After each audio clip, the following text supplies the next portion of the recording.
Hey, it's A Collector here. In today's video, we're going to take a look at another letter from my collection. Though this one is just an envelope for a member of the 32nd Balloon Company. So on the letter here, we can see that it's addressed to a Raymond C Smock of the 32nd Balloon Company, Camp McClellan, Armiston, Alabama, and is postmarked from Edinburgh, Indiana, October 12th, 1918. So just about a month before the war ends.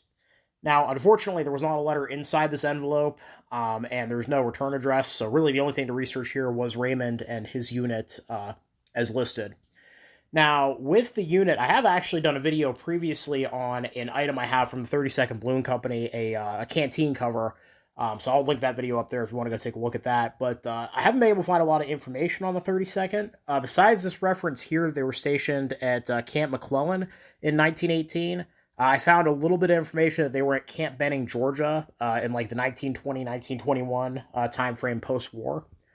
So what is a balloon company, I guess? We'll talk about that a little bit.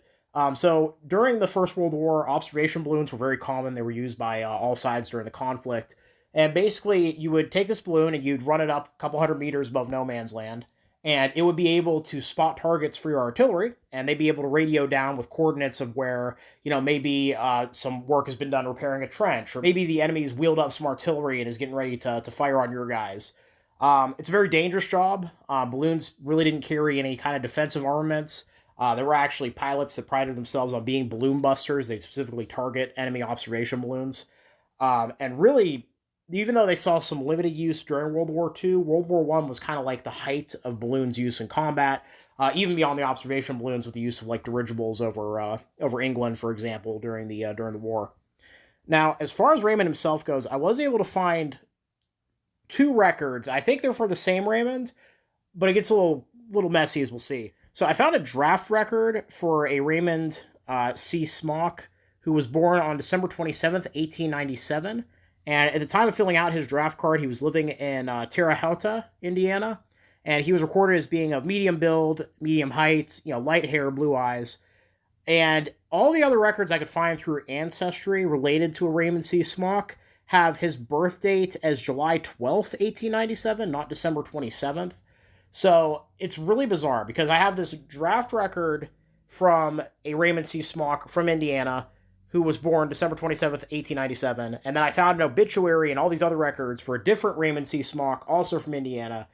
And he also served in World War I per his obituary, except his date of birth on all the other documents is July 12th, 1897. So it's a bit odd. It's not uncommon to have birth dates that are incorrect in documents from the late 1800s.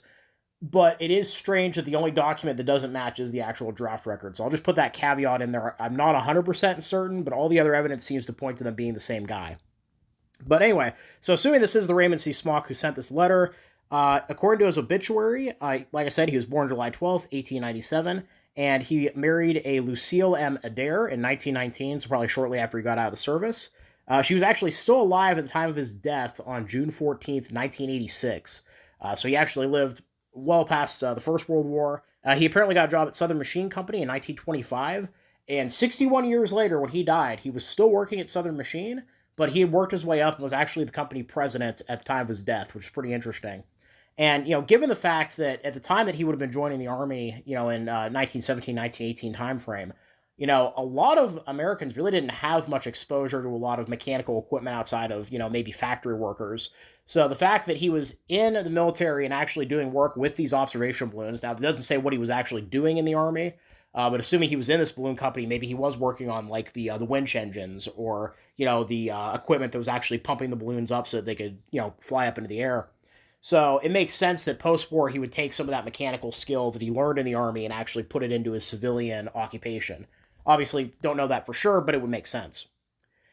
So prior to working at Southern Machine, also, he first worked for Chelsie Cummins, who was the father of the highway diesel engine, the Cummins engine, if you've ever heard of that. So, it seems like he got a lot of early exposure to kind of, the early engines and stuff that were coming around during the First World War, which is pretty neat. So also, according to his obituary, him and his wife had two daughters, Martha and Norma, and a son, Warren. And from just looking through the records, it looks like all three of them have since passed away as well. As you can see on screen here, I've been kind of putting up, there is a photo of him in uniform attached to his obituary. So Assuming this is the same Raymond C Smock who sent this letter, this is actually his picture right here, which is pretty cool. And we also have a photo of his grave there from the Find a Grave website.